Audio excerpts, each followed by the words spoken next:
Hello Internet, I'm Elliot the Purple Doofus and welcome to Buddy Reads, where I read a small selection of a book and review it for you. Today we are continuing our journey through The Dark Tower by Stephen King, the final book in the Dark Tower saga, and covering chapters 6 and 7 of part 1 and 1 and 2 of part 2. I hope you've read up to that point yourself because I do not want to ruin anything for you. The beginning of our section has Roland and Eddie meeting up with John, who was the man who left them the car to go traveling towards New York. And what they end up doing is sending John to New York, giving John the deed to the vacant lot with the rose inside of it, and telling John to be cautious of the rose and build up this giant corporation that's supposed to take down the other corporation that nearly killed Callahan, even though now Callahan is dead by the same men that they are trying to keep him from being killed by. So, why? And I will say this, John is incredibly well written. When John speaks, he doesn't have to have his dialect written into the dialogue. I can already kind of hear his voice when I'm reading John, and that was kind of amazing. John says, okay, I'll take your deed, I'll take your area, but I think I should show you something first, and he takes them to this area where there is a door! Much like the door from my favorite book in this series so far, Drawing of the Three, and there are many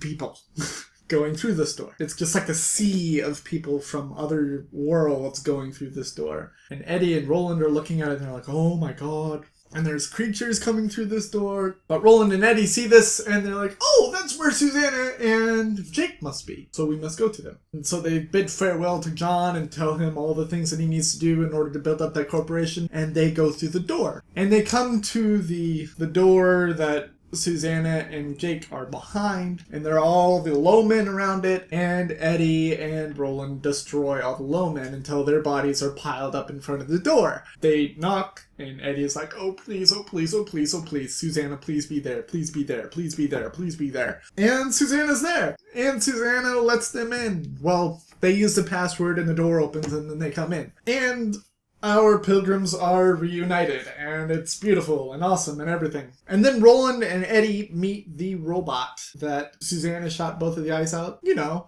I'm blind, I can't see, oh no, that robot. And the robot is sent off to make them dinner while they discuss everything that has happened to them so far. And it's basically just a recap of Song of Susanna. The robot comes back and he gives them their food, and Susanna notices that the robot has hair in his hands. And she says, where did you get this hair? And the robot says, oh, I was killing rats. It's part of my program. She says, did you kill the rats before or after making our meal? And the robot says, oh, I did it after.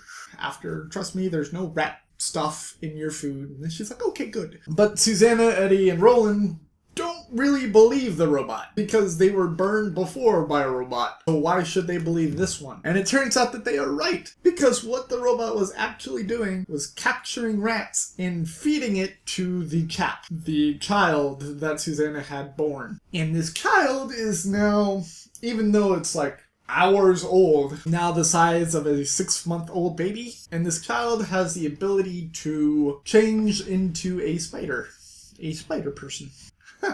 He has to eat the blood of live animals in order to regain his energy, and there's a scene where the robot brings them a bubbler, and I think that this bubbler is Oi, and I almost go, because you can't kill Oi! Don't fucking kill Oi! Why would you kill Oi? No! And then I find out that it's not Oi, and I'm like, oh shit!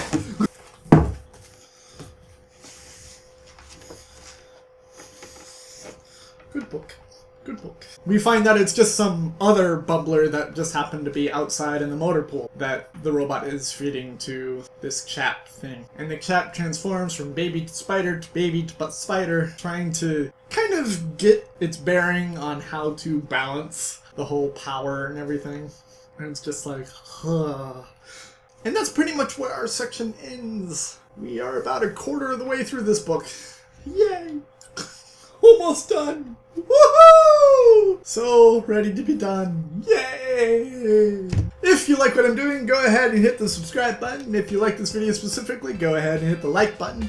And go ahead and leave a comment letting me know that you like it. Go ahead and leave a comment letting me know that you hate it. Go ahead and leave a comment letting me know that you want to see more. Go ahead and leave a comment letting me know that you want to see less. Go ahead and leave a comment letting me know that, well, you were a chap. You're going to turn into a spider and kill me and eat me. Because I would like to be warned about that. I've been Alex the Purple Haired Doofus. This has been Buddy Reads reminding you to watch up a Game Radius. And I will see you all in the next section of The Dark Tower by Stephen King. Toodles!